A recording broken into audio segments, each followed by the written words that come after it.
Қазақстан Компартиясын ширек ғасырдан астам уақыт басқарған КПСС орталық комитет саяси бюросының мүшесі, көрнекті мемлекет және қоғам қайраткері, 3 мәрте социалистік еңбек ері Дінмұхамед Ахметұлы Қонаев Қазақстанның экономикасының, әлеуметтік жағдайының, мәдениетінің, өнері мен әдебиетінің өркендеп өсуіне қосқан үлесі шан теңіз. Көрермендердің назарына ұсынылатын жаңа деректі туындыда Димекеңнің Қазақстан және оның халық үшін жасаған орасан ерлігі және тұла бойындағы асыл қасиеті сөз болады. Қазақ халқы үшін жасаған игілікке, ізгілікке толы істері, жаратқан иеміздің өзі сыйлаған адами қасиеттері әлде қайда көп.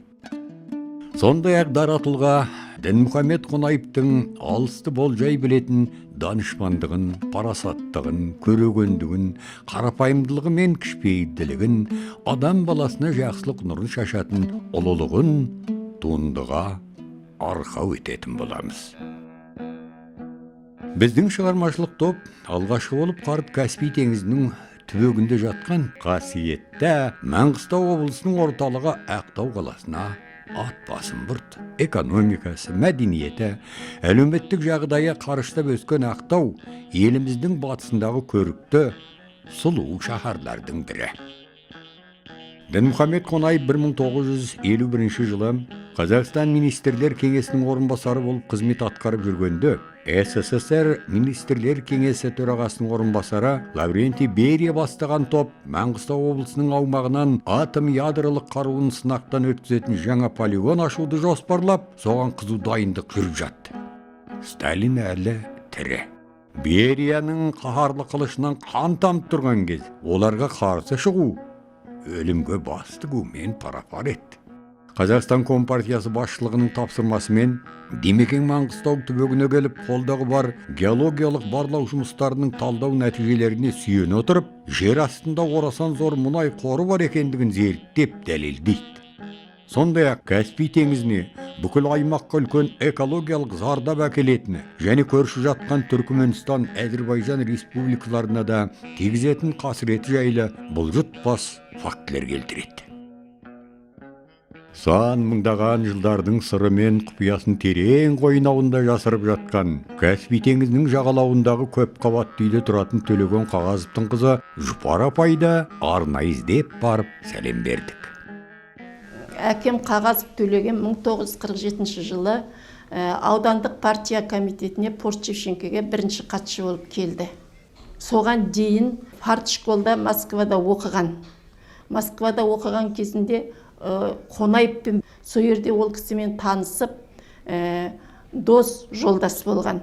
1951-52 жылдары Маңғыстау жерін әскери полигонға айналдыру туралы ұсыныстар түсе бастаған.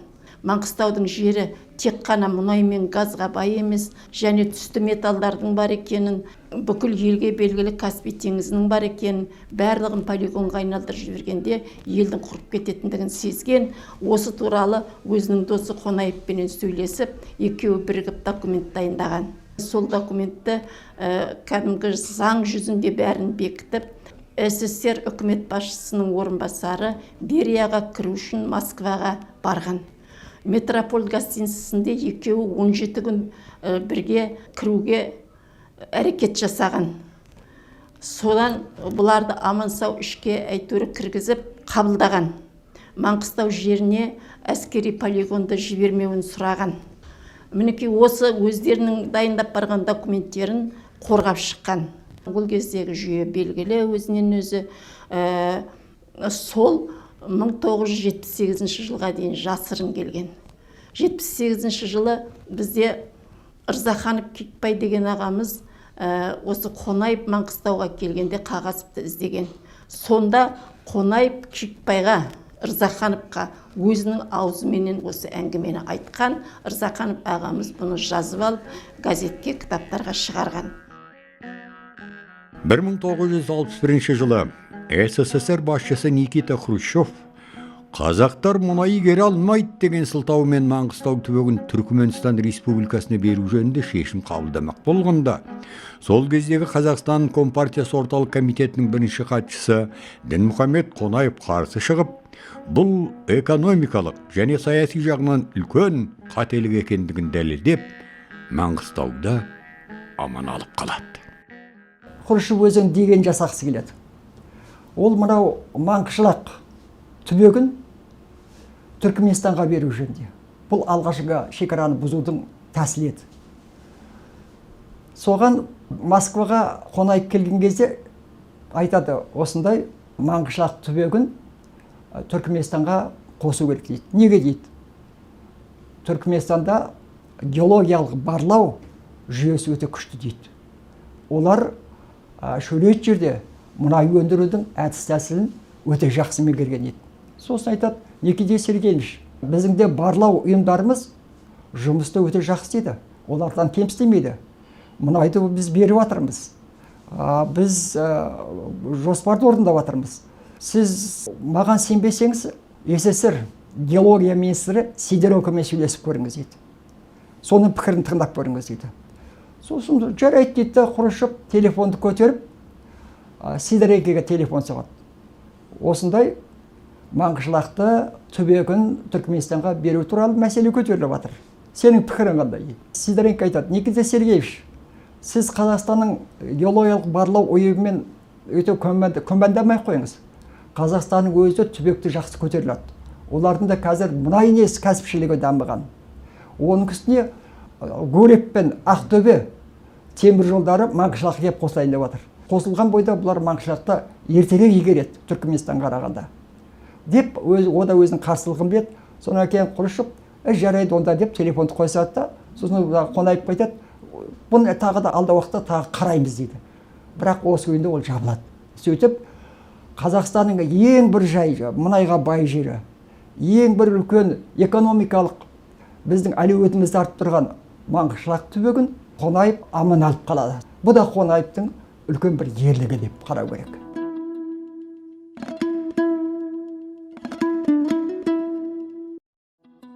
Ендігі бағытымыз бұрынғы оңтүстік Қазақстан, қазіргі Түркістан облысы Мырзашөл, қазақтың оңтүстігіндегі ынтымағы мен бірлігі жарасқан, салт және дәстүрге бай, ырыс пен берекеге толы қасиетті өлкө. 1960 жылдары Қазақстан Компартиясының бірінші хатшысы Юсупов болып тұрған кезінде оңтүстік Қазақстан облысындағы Мақтаға бай, негізінен қазақтар тұратын Мақтаарал, Жетісай, Киров аудандары көрші Өзбекстан Республикасына өтіп, жергілікті халық экономикалық және рухани жағынан үлкен зардап шекті. Үш үлкен ауданды қазақ жеріне қайтару оңайға түскен жоқ. Мұндайды үлкен дипломатиялық білгірлік, ұлтжандылық және патриотизм қажет. Димекеңнің тұла бойында осы бір асыл қасиеттердің арқасында бірнеше жылдан соң 3 аудан Қазақстанға қайтарылды. Жергілікті халық Димекеңнің бұл ерлігін ешқашанда ұмытпайды. Қазақстанның осы 3 ауданы Киров, Жетісай, Мақтаарал дейтін ол кезде. Сол 3 аудан өзі үлкен аудан болып, өзімен өзі арбасын сүйреп, шекарада көрнекті аудандар болып тұрған. Біздің енді мына өзбек ағайындармен шекаралас жақын тұрдық қой. Аралас, құралас дегендей. Ол кісілер мақтық ет, біз де мақтық етеміз. Бір каналда, бір неден каналдан, бір өзеннен су алады, мақтан суарамыз. Жерді суарамыз. Біз де сол каналдан, сол өзеннен су аламыз. Егетін дақылымыз да бірдей мақта, жеріміз де бірдей суарылмалы жер. Суарылмалы жердің ерекшелігі бар. Суарылмалы жер деген өте қымбат ол. Оның бір сотығы бір адамды бір жылға ашықтырмай, тойындырып ұстауға жетерлік дақыл береді. Онда мына біздің 3 ауданның 200 мыңнан асады. Сол 200 мың гектар суарылмалы жері ғана мынаяқта шөл даласы бар, мал бағатын тағыда, қызылым. Соның бәрін о жаққа беріліп кетті ғой. кезінде. Осынша жерді, суармалы жер, жаңа айттым ма суармалы жер не екен? Соны бүкіл басқа, бәрі енді ол кезде басқа республика тұғын. Республикаға бере салуы оп-оңай. Ол үлкен қателік болды. Сол қателікті жөндеуге тура келді ғой кейін. Соны жөндеген осы Димекеңнің өзі болды ғой. Сол кейін анау Брежнев болды ЦК-да. ЦК КПСС-тің бірінші генеральный хатшысы. Ол кісімен жақсы қарым-қатынасы біздікте болды. Ол кісіге тілін айтқанын өткізілетін қадірлі болды. Сөйтіп не керек, сондай істерді пайдаланып, бәрібір сол жерімізді қайтарып алды ғой. Димекеңнің орны бөлек ерекше әрине. Димекең болмаса ол мәселені кім көтереді? Президенттің алдына кім қояды? 1963 жылы өздеріңіз білесіздер, қаңтар айында жаңағы осы 3 ауданды Өзбекстанға береді. Біздің осы 3 ауданды Ташкент облысының шекарасына қосып, кейін бұл 3 ауданның шекарасынан Өзбекстан бір 8-9 аудан ашқан. Жаңағы осы 3 ауданмен қосқан уақытта. Сонда басқа 6 аудан ашылған. Ал енді ол Ташкент облысының құрамына берген. Ташкент облысының құрамынан жаңағы мынау Фарш облысынан осы екеуінің екі бөліп Сырдария облысы менен Жизақ облысы ашылған. 1964 жылы 16 октябрь күні Коммунистік партияның Москвадағы пленумында Хрущевті орнынан алып, орнына Брежнев сайлайды. Ал ол кісінің Қазақстанға деген, оның үстіне жаңағы қазақтың ұлы тұлғасы Қонаев атамызға деген ішкі пиғылының дұрыстығынан бұл кісіні қайтадан Қазақстан Республикасы орталық комитетінің бірінші хатшысы етіп сайланады. Ал енді ол кісі сол сайланған күннен бастап өзінің саясатын жүргізе бастайды. Мынау берілген осы 3 ауданды қайтару, одан кейін жаңағы Қазақстанның әлеуметтік экономикалық жағдайын көтеру мәселесінде тиянақты жұмыстар жүргізудің нәтижесінде сол 1971 жылы сол май айында мынау 3 ауданды қайтарады. Сол кездерде біз студентпіз. Сол уақыттағы жаңағы сол студент жастардың қуанғанын, жалпы халықтың кейін халықтың қуанғаны, осы жаңа Қонаев атамызға деген ырзашылығы, ол кісінің көрегендігі, ұлтжандылығын осы біздің халқымыз өте жоғары бағалайды. Рахметін осы күнге дейін жаңағы ұрпақтан ұрпаққа жалғастырып, осындай болған деген тарихты айтылып келеді.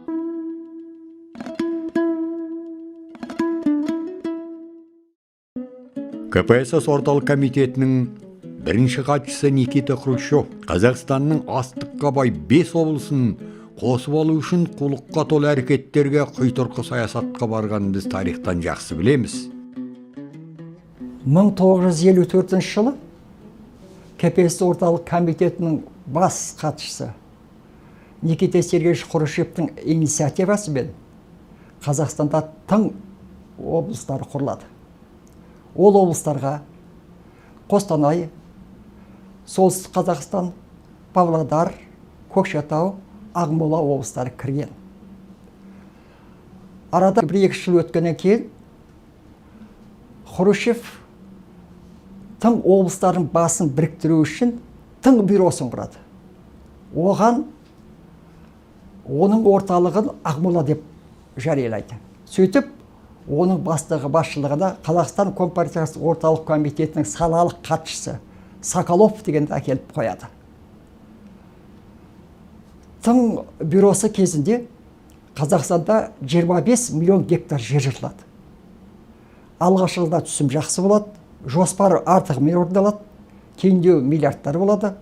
61 жылдың басында Хрущев Қонаевқа телефон шалады. Мен мынандай ұйғарымға келдім дейді. Тың облыстары бюросын таратып, оның орнына тың өлкелік комитетін құрамын дейді. оның басшылығы сол Соколов болып қалады дейді. Сосын Қонаев сұрайды, сонда қалай, Никита Сергеевич? Сонда басшылық қалай болу керек? Екі жақты бола ма дейді. Сосын айтады, сен дұрыс түсініп тұрсың дейді. Екі жақты болады дейді. Никита Сергеевич, олай болмайды дейді. Өтіп территорияны кесіп піше алмаймыз дейді. Ал екі жақты болу деген сөз. Бұл түбегейлі Ресейдің құрамына кетті деген сөз, тың өлкесі. Соны алдын ала Қонаев сезіп, қарсылығын білдіреді. Қонаев қарсы болғаннан кейін Хрущев басқа тәсіл көшеді. Жарайды, өлке құрылсын. Онда біз Қазақстан Республикасының құрамындағы өлке болсын дейді. Оны келісуге болады дейді. Сөйтіп, сол 27 декабрь күні 1961 жылы Қазақстан жоғарғы кеңесінің қаулысы шығады. Тың өлкесі Қазақстан Республикасы құрамындағы өлке болып қалды деген указ шығады. Ал енді Хрущевтің неге өлкені Ресейдің екі жақты басшылыққа алғысы келді? Мәселе сонда. Өйткені оның арғы ойын Қонаев біліп қойған. 1954 жылы Хрущев Қырымды Украинаға беріп жіберген. Оған орталық комитеттің және сол кездегі үлкен академиктер қарсы болған. Хрущев сондайлардың біраз қарсылық естіген. Бірақ белден басып беріп жіберген. Енді сондай тағы болмасын деп, осыны Хрущев Қонаевтың қолын істегісі келді. Бірақ Қонаев оған көнбеді. Амал жоқ, Қазақстанның құрамында қалды 5 облыс, 5 өлке. Мінекей. Бұл да Қонаевтың үлкен бір ерлігі. Сонау алыстап кеткен 1960 жылдардың басында сол кездегі КПСС орталық комитетінің бірінші хатшысы Никита Хрущевтің бастамасымен Қазақстан Компартиясы орталық комитетінің бірінші хатшысы Исмаил Юсуповтың қолдауымен Ұйғыр автономиялық республикасы құрылып, оның астанасы Алматы қаласы болып кете жаздады. Сол кездегі Қазақ СССР министрлік кеңесінің төрағасы Дінмұхамед Ахметұлы Қонаев бастаған ұлт жанды азаматтар болмағанда қазақ мемлекетінің бір тұтастығына үлкен кесірін тигізген болар еді. Міне, Димекеңнің үлкен ерлігінің бірі осы. Бұл ерлігін қазақ халқы ешқашанда ұмытпайды. Қазақстанның жер қойнауында Менделеев кестесіндегі барлық табиғи байлық бар. Осы орасан байлық дегеретін ұлтқа техникалық инженерлік мамандар ауадай қажет болды. Әсіресе мұнай газ саласында ұлттық кадрлар жетіспейтін. Жыл сайын Москваға, Бакуге, Грозныйға 30 шақты студент оқуға жіберілуші еді. Бұл аздық етті. Жергілікті ұлттық кадрлар керектігін, онсыз мұнай, газ, электр энергиясын, алтын, күміс, басқа да жер асты байлығын толық игеру мүмкін еместігін республика басшысы Қонаев Мәскеу алдына өзекті мәселе етіп қойды. Соның нәтижесінде Алматы политехникалық институтының жанынан мұнай, газ, құрылыс, автоматты жүйе бойынша басқару факультеттері ашылды. Энергетика институты шаңырақ көтерді. Тәуелсіздік алып, егеменді ел болғанымызда ұлттық кадр жөнінен еш қиындық көрмедік. Құдайға шүкір, бүгінде өз байлығымызға өзіміз ие болып отырмыз. Міне, Димекеңнің данышпандығы қайда жатыр? Батыс Қазақстан, қазіргі Атырау облысы, Маңғыстау облыстарында өндірістің дамуымен қатар мұнай газ кешені де өте жоғары дамыды. Сол кездегі атақты мұнайшы болған Қазақстанның орталық комитетінің өндіріс жөніндегі бөлімінің орынбасары Бөлекбай Сағынғалиев үлкен мұнайшы ағамыздың мұнай кеніш табы теңіз мұнай кеніші үлкен, сол кездегі үлкен оқиға болды.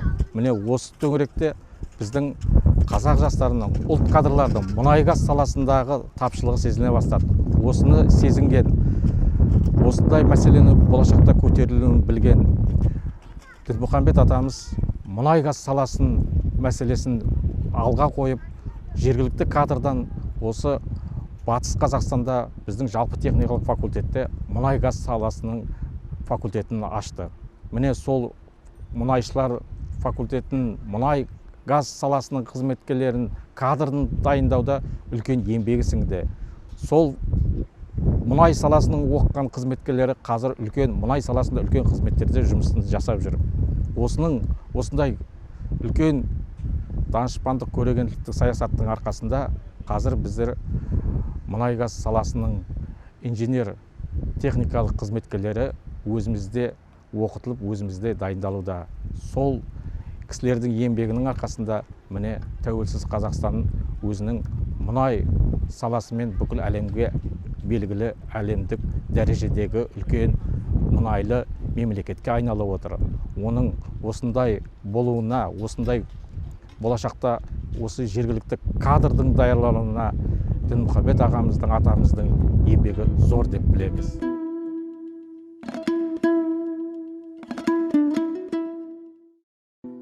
Дінмұхамед Қонаев Қазақстан Компартиясы орталық комитетін басқарып тұрған жылдары ауыл шаруашылық, өнеркәсіп, көлік, байланыс саласы өркендеп дамыды. Халыққа білім беру, медицина, тұрмыстық қызмет, сауда көрсету саласы артып, Кеңестер одағы бойынша 3-ші орыннан түскен емес.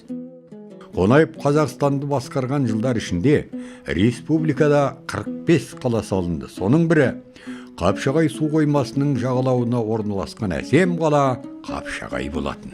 Өткен жылы Қазақстан Республикасының президенті Қасым-Жомарт Тоқаевтың жарлығымен бұл қалаға көрнекті мемлекет қайраткері Дінмұхамед Қонаевтың аты берілді. Елге жасаған, елдің былай айтқанда ниетіне шыққан көп еңбектері бар.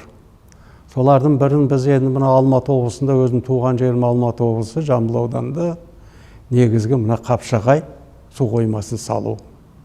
Өйткені су қойманың өмірдің көзі өзі су ғой.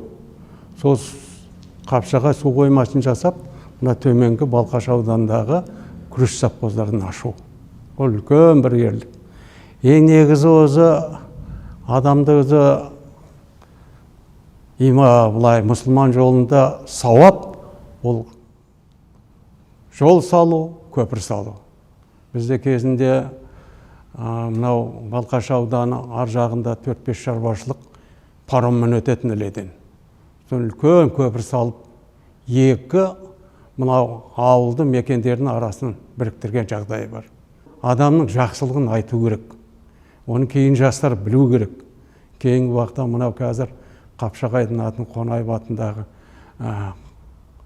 атын о кісіге берудің өзі, оның өзімен ойлаймын, ол да бір тектілік, әр уақытты сыйлағандық деп өзім ойлаймын. Енді атамыздың еңбектері көп қой, келешекте жастар қалғанын айтып жатар. Жамбыл менің жаятым, халқым менің шын атым деп, ұлы Жамбыл жырлағандай Дінмұхамед Ахметұлы Қонаев халқын сүйді. Қазақ ұлтының тарихын, өнерін, мәдениетін сүйді, сыйлады. Ол үшін қолдан келгенін бәрін жасады.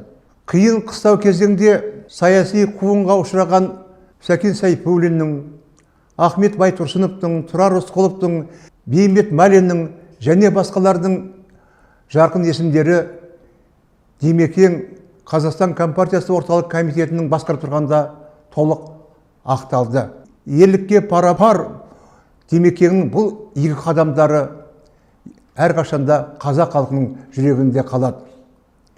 Сол кезде Азия еңбегімен бүкіл Кеңестер одағын шулатқан Олжас Сүлейменовті де аман есен алып қалған Димекең. Оны да халық жақсы біледі. Димекеңнің жарқын бейнесі, асыл бейнесі ешқашанда ұмытылмайды. Ол халықтың жүрегінде сақталады. Димекең енді республиканы 25 жыл басқарған адам ғой енді. 3 дүркін еңбек ері деген атағын алды. Бірде-бір 15 республиканың басшысы ондай 3 рет герой болған адам жоқ оның ішінде. Бірде-бір республика басшысы академик деген атағы жоқ. Оның үстіне техника ғылымдарының докторы. Онда академия, ғылым академиясын басқарған, бірде-бір 15 республиканың ішінде басшыларды оны табылмайсың. Бұл кісінің білімі, ғылымға деген бұл кісінің үлкен бұлай қабілеттілігі, ғылымға деген сіңірген еңбегі, ол кісінің кезінде енді 25 жылдың ішінде ірі жайындегі кәсіпорындар ашылды.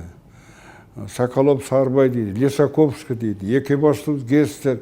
Сол Димаш Ахметов Қонаевтың кезінде істелінген жұмыстар осының барлығы. 15 республиканың ішіндегі ауыл шаруашылық саланы дамыған осы Қазақстан болды. Біз енді Россия бұл үлкен мемлекет. Ол бізден енді 10 есе үлкен, халқы да, территориясы үлкен, не ғой, республика ғой, біз енді олармен таласамаймыз. Бірақ біз екінші орында келе жатқан Украинамен таласатын едік.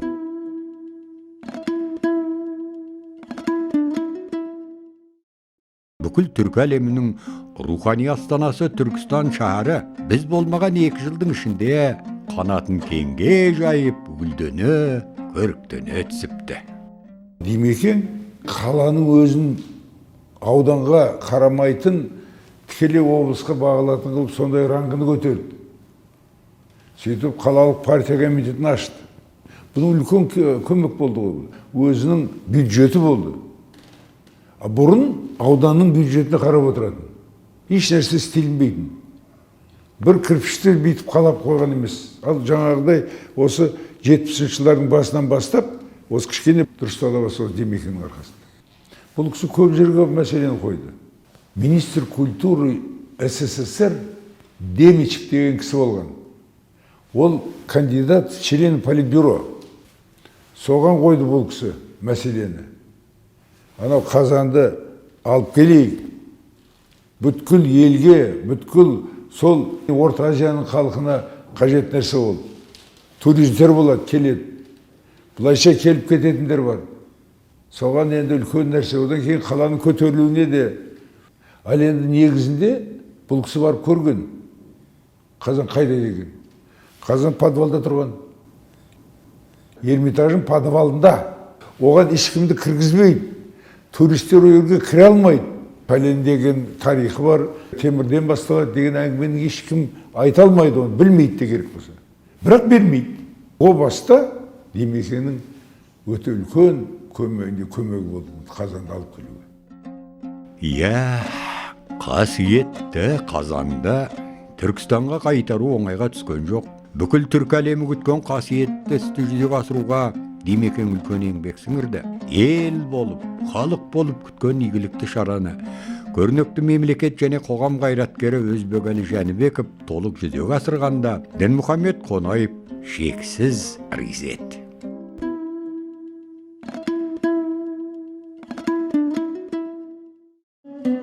Осы деректі туындыны түсіру барысында республикамыздың түкпір-түкпірінде болдық. Демекеңнің тұла бойындағы ешкімге ұқсай бермейтін асыл қасиеттерін ел аузынан естіп, ол кісіге деген құрметіміз арта түсті. Ол кісінің ең бірінші адамгершілік қасиеті ерекше болады. Қарапайым, елмен араласуы әр уақытта тіпті есте қалатындай жағдайда болушы. Өйткені ол кісі тіпті пенсияға шыққанның өзінде де Зухра Шариповна қасына отырғызып алып, ешкімді ертпей-ақ елдің арасына кететін. Сонда есте қалған бір жағдай, сол Бақанасқа кетіп бара жатып, сояқтан ол кісінің қызмет істеп жүрген кезінде, тіпті менің есім алайын дегенім. Бақанасқа кетіп барып, жол жөнекей бір малшылармен араласу керек еді. Ол кісі өзі шешті да, мына ана жерде үй тұр ғой, сол малшының үйіне барайық деп, солай қарай тартты. Ол жерде енді былайша айтқанда ешкімде күтіп отырған жоқ еді. Біз барғанда сол жаңағы малшының өзі малды екен, әйелі бала шағасымен естіден қарсы Қонаев келді деп. Осы жүгіріп барып, жастықты көтеріп, үйдің кіреберісіне қойып, аға осыны аяғыңызбен басып өтіңізші, балаларымыз иіскеп жатсын деп. Ой, айналайын, жастықты басуға болмайды ғой деп, жаңағы жастықты алып, қолын ұстап, қолына қайтадан тапсырып, сөйтіп кеткен еді. О кезде мынау Қожа Ахмет Яссауиді осындай деп айтпақ түгілі маңайынан жүруге қорқатын кезді ғой. Совет үкіметі бұл кесенені жоқ қылуға әрекет қылған кезді ғой. Жан жағының бәрі тозып, құлап айдалаға айналған кезде ол кісі келген сайын міндетті түрде алғашқы қадамын осы Қожа Ахмет Яссауиден бастайтын. Осы жерде Рысбеков Әбдікәрім деген осы музейдің директоры болды. Көп жағдайда есіктің алдына келген кезде өңкей бірінші хатшылар, үлкен азаматтар кіріп, колхоздың бастықтары сыртта қалатынбыз. Мен өтініш қылдым жаңа директорға. Мен де кіргізсе бір көрейін. Соғысымен бірге аралайын деп. Сол тізімге енгіздіріп, ішіне кірдім. Ол кісі барып бірінші дұға қылды. Қожа Ахмет Яссауи жатқан жерге. Бер жағындағы Абылай ханды айтты, осы жерде Абылай хан жерленген деді. Сөйтіп келіп, құдыққа бар, құдыққа келдік. Құдыққа кіргенде мен бұрын естетімін. Келген сайын құдыққа тиын тастайды, міндетті түрде деп.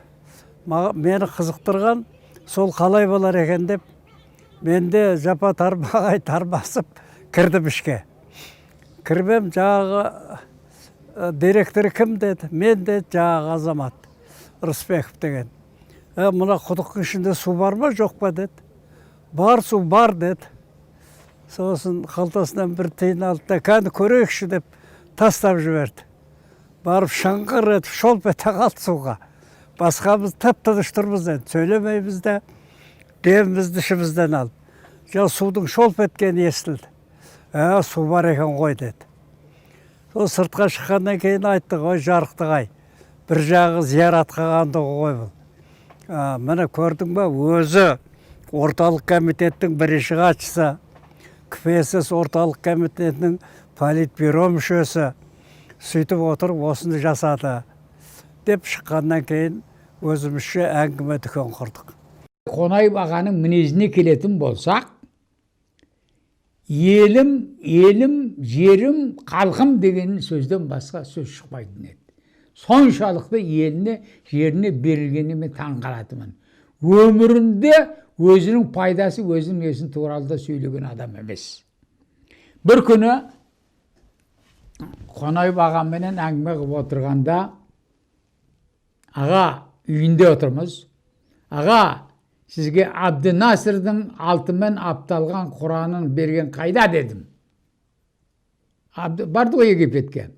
Сонда алтынмен апталған Құран берді Абдынасыр. Мен телевизорда отырып көріп отырғанмын. Мен онда Арабияда оқимын.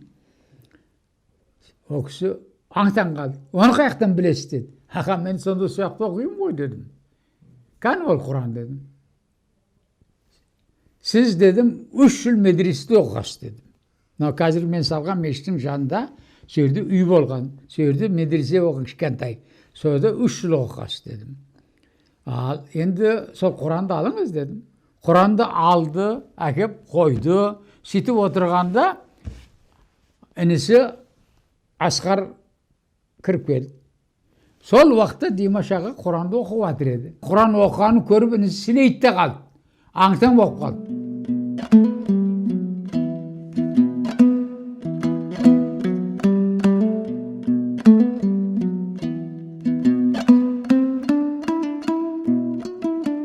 Қайтыс болғанда сол басына барып, жаңағы топырақ салуға ауылдан бір автобус болып келдік. Оперный театрдан шығарды,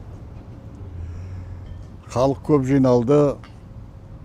Осы жерден Кеңсайға дейін жолдың екі жағында елдер тұрып, жолға гүл тастап тұрды.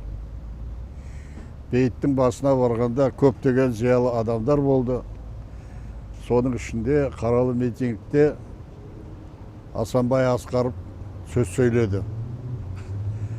Сонда сол кісінің бір айтқан сөзі менің есімде қалып қапты. Күн біресе шығады, біресе бұлтқа кіреді. Анда-санда үстіңе тамшытамады, бетіңе тамшытамады. Бірақ киімі су болмайды. Осындай бір керемет көріністі мен өмірімде бірінші рет көрдім. Сонда Асекең Асанбай Асқаров сөйлеп тұрғанда былай деді. Қасиетіңнен айналайын демек-ай, тіршілігіңдегі қадір қасиетіңе жете алдық па, жете алмадық па, нағыз пайғамбар екесің ғой, күнді де жылаттың ау деді. Сонда елдің бәрі тебіреніп кетті. Сөйтіп, о кісіні өз қолымызбен апарып, жерлеп, топырақ салып, бұрыс қайттық. Әруағынан айналайын, тіршілігінде елім, жұртым, халқым деп өткен адам ғой. Халқы да о кісіні ұмытқан жоқ. Осы уақытқа дейін Демекеңнің атын айтсаң, үлкен қуанышпен, үлкен бір тебіреніспен еске алып, сол кісінің халқына істеген жақсылығын айтып, жаңағы сондай бір ерекше Демекеңе ілтипат білдіріп тұрады. Мен соған қатты қуанамын. Жетісай қаласында тұратын азаматтың тебірен айтқан сыры бізді қатты тебірентті.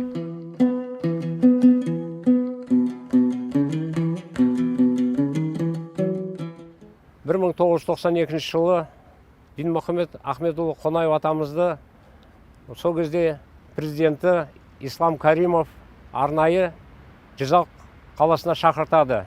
Себебі сол жылы Рашидовтың 75 жылдық мерей тойына ескерткіш ашу себебі болады. Ол жерге және де Түркменстан Компартиясының бірінші хатшысы Гапуров және де Қарақалпақстан автономиясының Компартиясының бірінші хатшысы Камалов және облыс басшылары қатысады.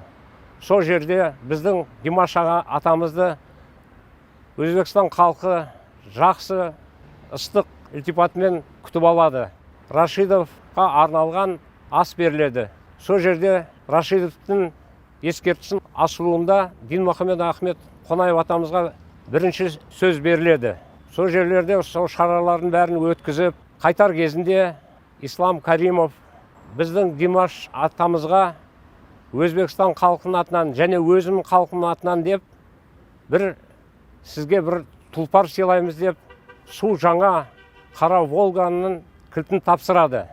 Сонда Димаш аға атамыз кілтті алып тұрып Ислам Каримовтен сұрайды, осы көлік бергеніңіз рас па деп сұрайды. Сонда Ислам Каримов айтады, иә рас, бұл себебі жалғыз менің емес, Өзбекстан халқының сізге көрсетіп отқан ризашылығы, ілтипаты деп айтады. Сонда Димаш атамыз осы жерде жаңалде біз жетімдер үйінің директоры Дилбар ханым жақсы сөздер айтқан еді. Сол кісіні қасыма шақырсақ екен деп ұсыныс жасайды. Сонда Дилбар қызымыз атамыздың алдына келіп, сонда айтқан сөзі Димаш атамыздың. Мынау берген машиналарыңызға көптен көп рахмет айтам. Халқына, Өзбекстан халқына. Және де осы кілтті мен осы жетімдер үйінің директоры Дилбар қызымызға тапсырғалы тұрмын деп айтады. Себебі осы жердегі өсіп отқан ұл қыздары осы Димаш атамыз берген көлік сыйлығы деп мініп жүрсін деп ұсыныс жасайды. Бұған риза болған халық ду шапалақ ұрып өте риза болады. Осындай жылдар өтер, айлар өтер, уақыт керуені кете берері анық.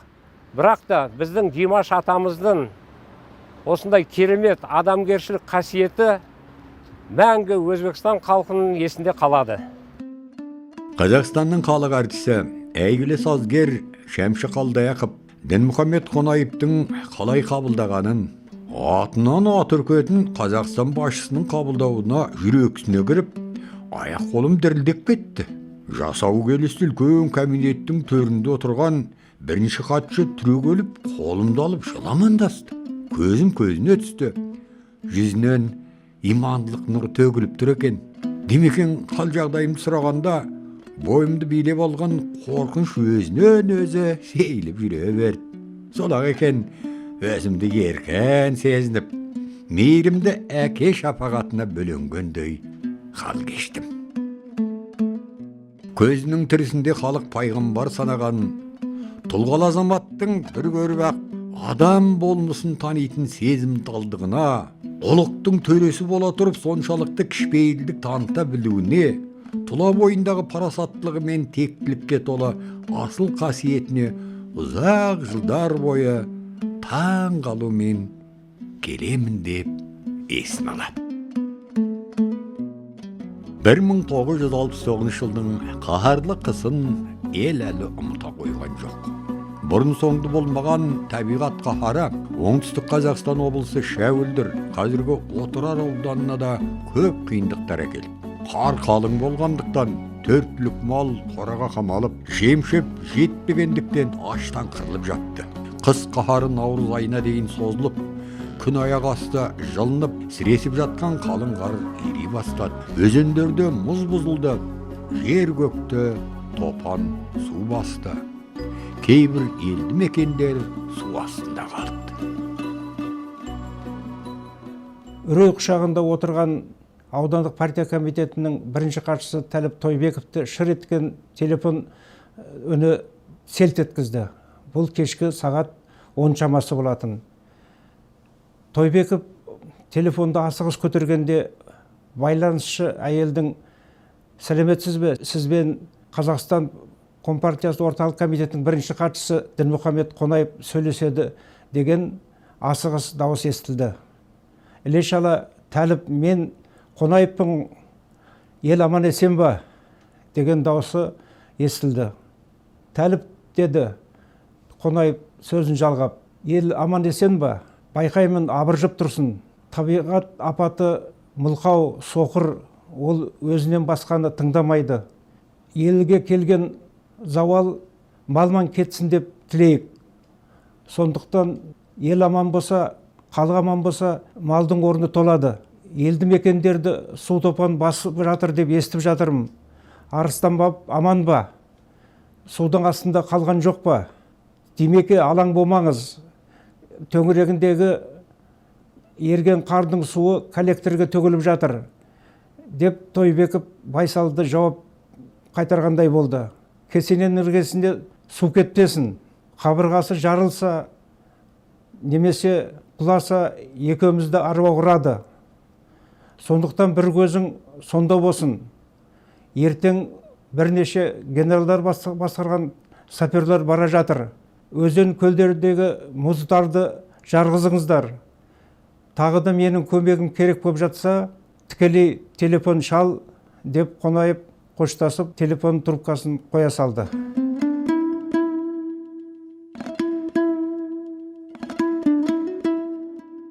Ел үмітін ер ақтар, ер атағын ел сақтар дейді халықтан алыға. Дінмұхамед Ахметұлы Қонаев 1000 жылда бір рет келетін ерекше тұлға.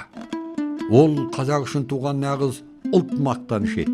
Димекеңнің Қазақстанға, қазақ халқы үшін жасаған жасампаз еңбектері шан теңіз. Ел арысы, адалдықтың, ақиқаттың жолынан таймай халқына, еліне, оның ертеңімен жарқын болашақ үшін табанды, жігерді еңбек етті.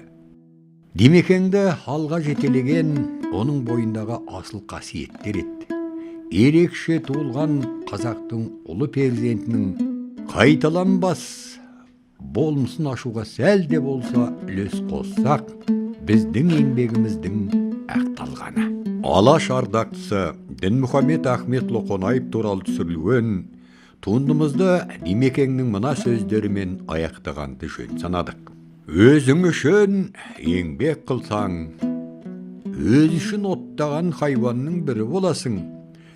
Адамшылдықтың қарызы үшін еңбек етсең, Алланың сүйген құлының бірі боласың дейді Олғабай. Адам болған соң жақсылыққа ұмтыласың. Бақытты болсам, абырой, атаққа жетсем дейсің.